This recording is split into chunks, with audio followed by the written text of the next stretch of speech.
I've made videos about Israel and Palestine conflict that is going on, and I've been receiving comments from my audience, and some of the comments are mean, and in fact some of the people tell me that I do not know history, and some of them even doubt the Bible. They say that the Bible does not tell the truth, but I still hold my opinion that the Jews own Israel, and in this video I'll be revealing that even Gaza belongs to the Jews. And I know you might have a comment on that, but I would really advise that you conserve that until you watch this video to the end. And I posted one of the videos on my status, and I had a friend of mine slide in my inbox and we started a chat, and this conversation was very, very good. I felt like sharing it with my audience, and I asked her and she gave consent that she is now okay that I can share this with you. And before I delve deeper into this matter, I just want us to go through the conversation, and later on I'll be sharing what I feel about all this. So let me just jump into this conversation. So when I posted, I mentioned that Israel existed for so long, and some people are saying that it just started existing in 1948, but we realized that in 1948 is when they declared their independence. So after I posted that, she told me maybe we should get the legitimacy of the Bible. Just to get us started, she is a Christian, but she was confused about all this. But again, I think we agreed on some point. So she says that Israelis were also chased from Uganda. And I just told her in Swahili that how watu wameteseka sana, to mean that the Israelites have really been in problems. And she also said that the Palestinians also have really suffered, and in her opinion, it is the worst compared to the Israelis. And so, and I asked her, are you sure that they really went through these tough moments? And she told me that Israelis went there as refugees, and then with the help of the US and Europe, they acquired a piece of the Palestine land, then kept expanding it. So she claims that the Israelis were given part of the land of the Palestinians, and Israelis kept on expanding their land. Okay. And she added that they depend on Israel for most basic stuff like water and food. So I asked her, so Israel did not exist before? And she says, no, it came to existence after World War II. And she added that now they are defending their existence with the Bible. And of course, they are basing their argument from the Bible, which I feel it's still okay. So she says that they lived in Europe, then got moved to Palestine after World War II. So using the Old Testament, since according to them, the Messiah is yet to come. And that is okay. So I asked her, why does the Bible say the land of Israel? Because we read that in the Bible and it is mentioned so many times of the land of Israel. And I was asking her, now why does the Bible refer to this land as the land of Israel? And she asked me who wrote the Bible. And she added that, and when did it come to existence? So I told her the Bible has over 40 writers who lived in different generations. And this is the truth. We have over 40 writers of the Bible who lived in different generations, and they all agreed that the land of Israel existed. So she said that, okay, I don't want to doubt the Bible, but Israelites moved from Egypt to Canaan, the current Israel, and Palestine. Okay, so she claims that Canaan is the current Israel and Palestine. So at what point did they pop in Europe? Have not seen it being explained. Okay, so I asked, were they in Europe as refugees or as natives? And she said that during the World War II was when Europe and US, with the help of the Palestinians, destroyed the Ottoman Empire, upon which they designated a portion of the Palestinian land to Israel. So she claims that during that time, they took land that belonged to the Palestinians and gave a portion of it to Israel. Okay, so during the Ottoman Empire, both parties lived harmoniously. All right. So, and when I asked her if they lived there as refugees or as natives, she says, I bet refugees. And like basically they removed the Ottoman Empire and got colonized by Europe. And so I asked her, so they removed Israelis from their land? And she says, you mean Europe, or is it that Israelis descend from Isaac while Palestinians descend from the son of Haggai? And I added that, like, I want to understand the contradiction. So when God promises Israel's land, does he give them the land? Because that is the question that we need to answer for us to know who rightfully owns this land. And she says that the Bible says the ancient Canaan was where they were accorded their land. Okay, so she agrees that God gave the children of Israel land. And she says that it is the ancient Canaan. So I asked her, where is the ancient Canaan? And she says that the current Israel and Palestinian land is the ancient Canaan. So she claims that the Palestinians and the Jews are sharing this land, which is maybe their ancestral land. So she says that Palestinians have evidence of their ancestors' graves over 100 years ago. And I added and I told her that Israel has existed for over 3,500 years, even in the times of Moses. So she claims that the Palestinians can draw back to 100 years and find the graves of their ancestors. But then Israel has existed for over 3,500 years. So who is older than who? Okay, and she was asking, so who is telling the truth? Because she's like, this party is saying this and this other party is saying this. So, and she asked, but where? Or what is the evidence? So what is the evidence of Israel existing for 3,500 years? And she adds that, and does it mean they were the only humans on earth at that time? So I responded and said that Philistines have fought Israel even in the time of King David. And I answered that, where is this evidence? It is in the Bible, according to me, because I'm a Christian and I believe in the Holy Bible. So, and she says that I do not disagree that they have fought since the days of King David. So, and as I asked her, have you watched my video about the accuracy of the Bible? By the way, if you haven't watched that video, I've linked it in the description. Go check it, about the accuracy of the Bible, because it answers some of these questions. So when she asked who is telling the truth, I told her the Bible, it existed before all this present generation. So Israel existed since time immemorial. And when she said that she doesn't disagree with my point that they have been fighting since the day of King David, and I asked her, so Israel existed since time immemorial? And she said, not yet, but I would like to see the ancient script, but unfortunately I can't get access to it. So she claims she wants the ancient manuscript so that she can read and get the truth of the matter. And she told me, remember, Muslims have their version too. We cannot judge from one side, which is still okay. So, and when I asked her if Israel existed from time immemorial, she told me, according to the Bible, it is right. So, and I moved ahead and asked her, what does the Quran say about Israel's existence? And she told me, I have no idea. Then I gave her some information that, do you know, Quran and the Old Testament Bible have a lot of similarities and almost no variations in their stories and history. And she said, yes, actually I hear the only disparity is on the death and resurrection of Jesus Christ. And she sent me this very PDF, which talks about the Middle East. And I read this and I found it very fascinating. Okay, let me move you to that. There is a point I want us to get.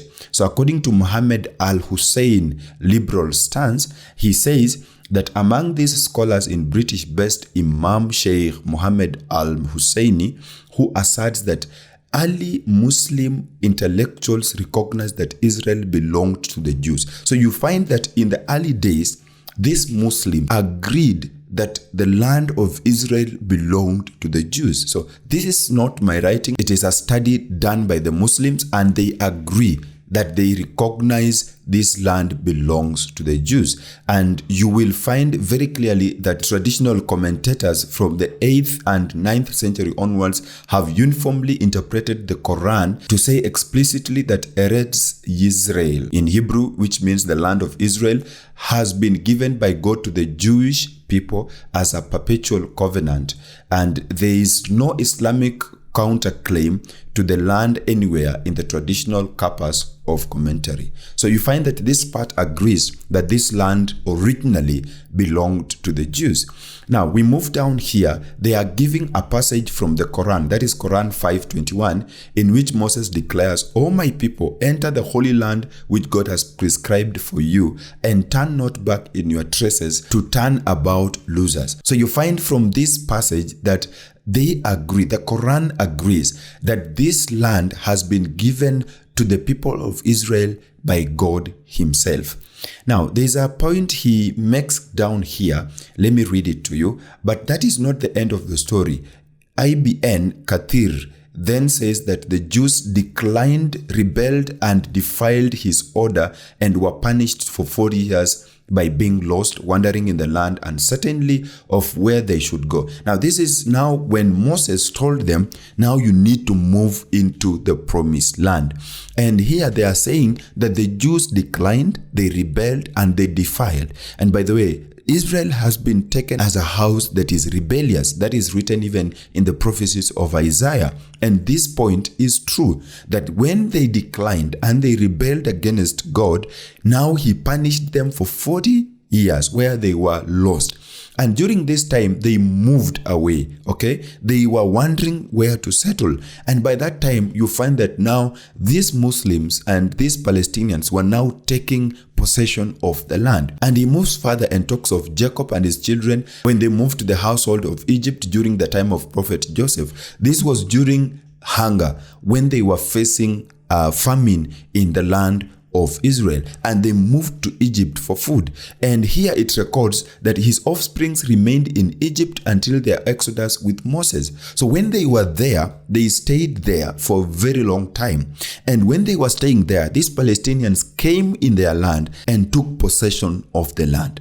Okay, but I want us to agree that them moving away from the land for a long time doesn't disqualify them from owning the land.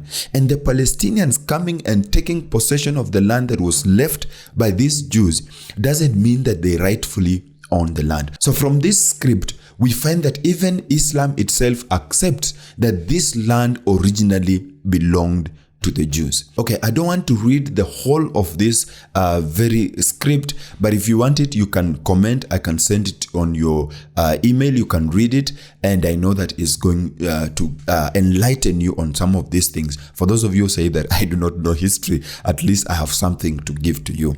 Okay, I mentioned that Gaza originally belonged to the Jews. When there were fights between the Jews and the Palestinians, the Jews decided to choose peace. And this shows that the people of Israel love peace. Now, because there was conflict every single day when they came back into their land, now they decided, you are our brothers. We do not want to fight every single day. Now, they designated a portion of their land and they told them, you can go to Gaza and now form your own government and become a different nation from Israel. And that happened. That's why we have Gaza and then we have Israel. Now, I want us to watch a video here where this guy called Robert Spencer is an author, and he explains better how this land of Gaza belonged to Israel. So please allow us to watch this video. Gaza is not occupied.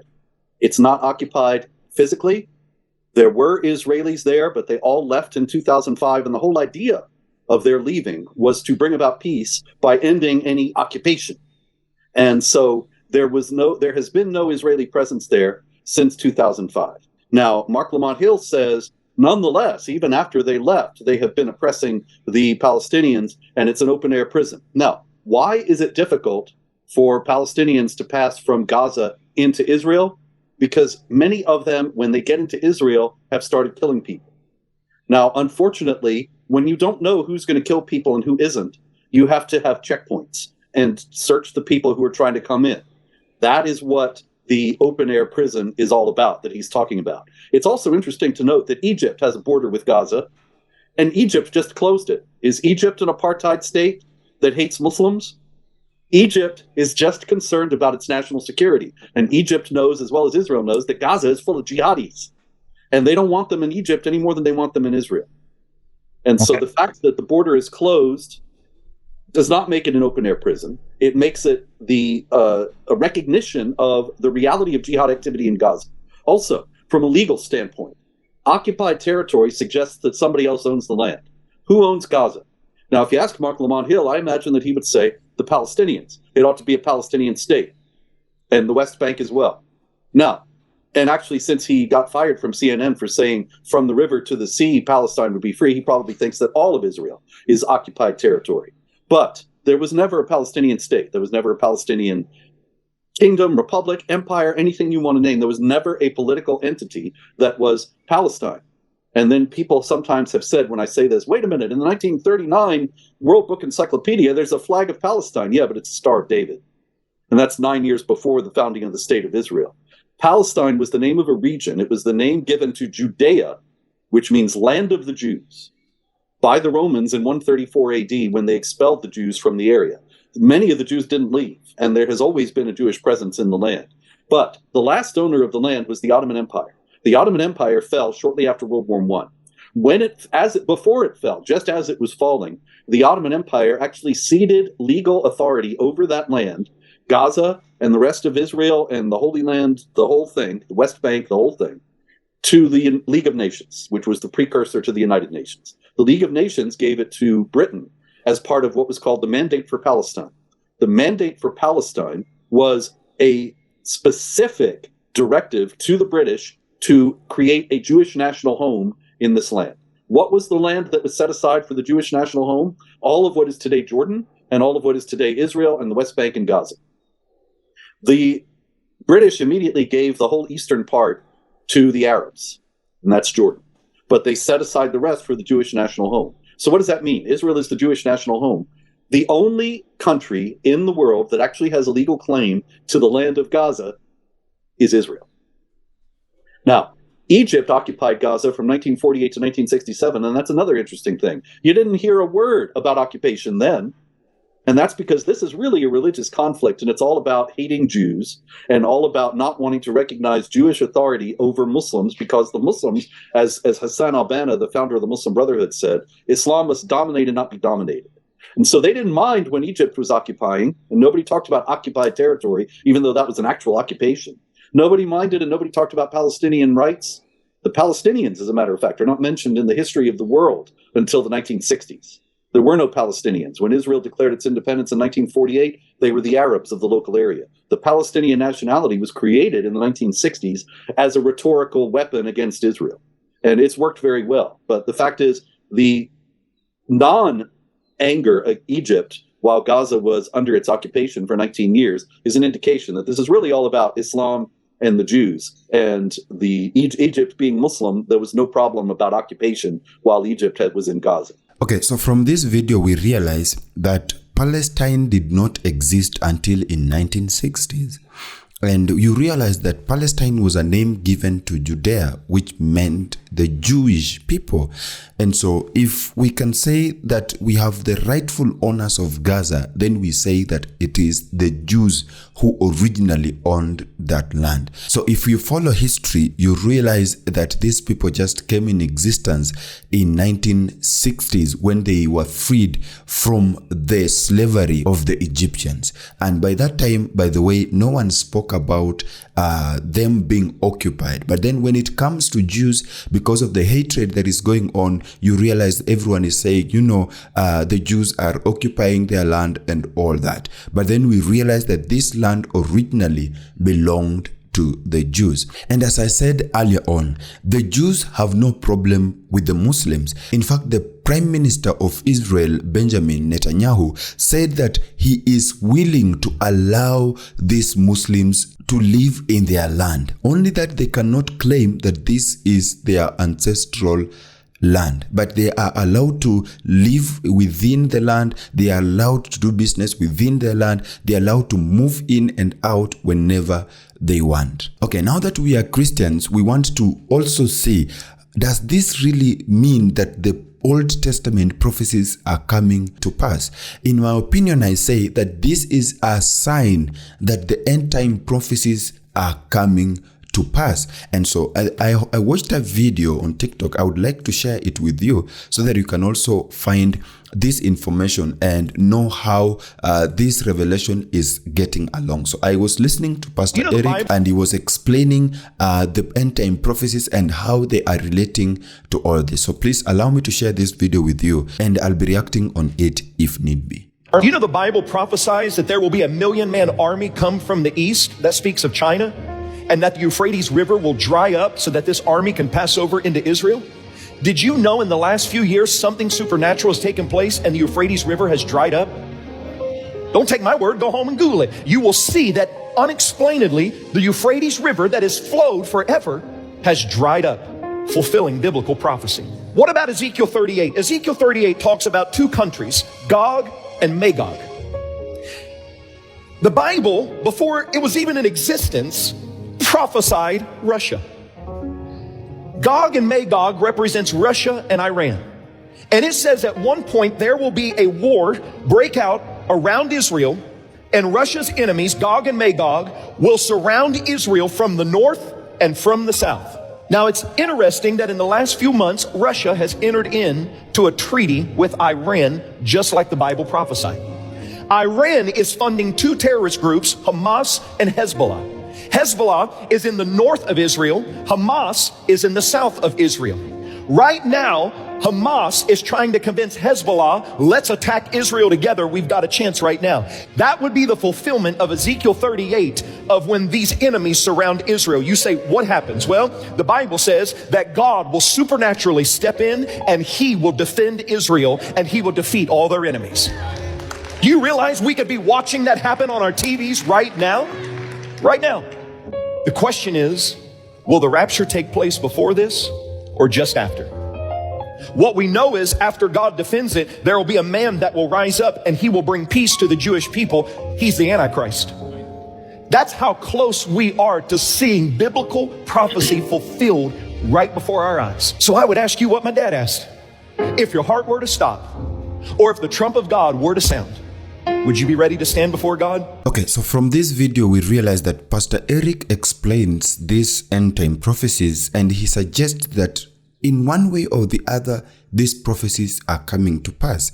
He talks of the river Euphrates becoming dry, and he talks of now a nation that is to the north of Israel and to the south of Israel, that is Gog and Magog, coming and fighting Israel, which is represented in the Bible. And in the present age, we find that Russia is in the north and Iran is in the south.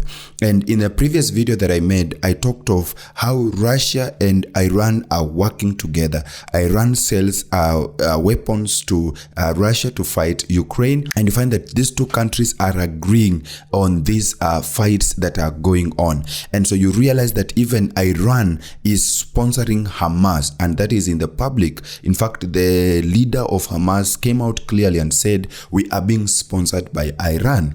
And we also talked of the US coming in and sponsoring Iran with $6 billion, and you find that Iran now sponsors Hamas. So you find that the northern part of Israel and the southern part of Israel is now fighting Israel, and it was predicted in Ezekiel 38. So we find that these prophecies are coming to pass. The only thing we do not know is when the Lord is coming, because he himself says that neither him or angels in heaven or anyone knows the time and hour the Son of Man shall come to take his people. My message to you is, let us always be ready. This would be my message to the Jews. I know Jews are not Christians, and we only have about 9% of the Jews which are Christians, although that number is rising daily. But this is my message to you. I read in 2 Chronicles 7:14, and I feel that this verse was talking about the Jews. And if any Jew is watching, please take heed of this. The Bible says that if my people who are called by my name, and who are these people who are called by his name? These are the sons of Israel. So he says, if my people who are called by my name will humble themselves and pray and seek my face and turn from their wicked ways, I will hear from heaven, I will forgive their sins, and I will heal their land. The land of Israel is sick at the moment, and the only thing you can do is to humble yourselves and pray and seek his face and turn away from your wicked ways. You need to turn to God. That is the only savior who is going to save you. And Isaiah gave a prophecy in Isaiah 41 when he was talking of God as the redeemer of the land of Israel. And he says, though you are small, I'm going to make you great. I'm going to make you victors. I'm going to save you. So the Lord is on your side. The people of Israel, the Jews, God is on your side. All you need to do is to recognize him and to turn from your wicked ways and just seek his ways, and I'm pretty sure that he's going to fight for you. And Christians all over the world, I want us to pray for Jerusalem. If you read in Psalm 122 verse 6, he says, and everyone should pray for Jerusalem. So we need to go ahead and pray for Jerusalem and pray for the Israelites and ask God to fight for them and remind him of his great victory that is yet to be realized in the land of Israel. Hey, you've reached the end of this video. Thank you for watching. If you enjoyed this video, please don't forget to give us a like and also subscribe for more videos. Now, click here to watch our next video, and I'm pretty sure that I'll see you in that video. Peace.